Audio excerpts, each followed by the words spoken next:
Well, unang-una, no, hindi po ako na-aresto. Voluntaryo po yung pagsama ko. Kasi nga masunurin ako.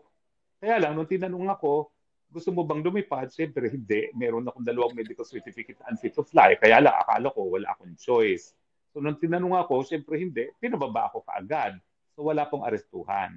Pangalawa po, buong buhay ko po, inalay ko na dun sa karapatan ng malayang pananalita at malayang pamamahayag. Dahil naniniwala po talaga ako sa importansya nito mga karapatan nito sa demokrasya. Dahil wala namang kahit sino na may monopolya sa solusyon ng mga problema natin sa malayang pananalita at pamamahayag, mahahanap natin siguro solusyon dyan.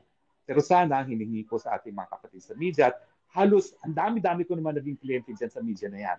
Na kapag sila nadidemanda ng libel, pag sila sinusupil ng mga matataas na tao, akong tagapagtanggol sa kanila, sana naman, with the freedom comes responsibilities. Yeah. Maging, ano naman sila, responsable sa pagbabalita. At kung walang kumpirmasyon, sana wag mo na ibalita.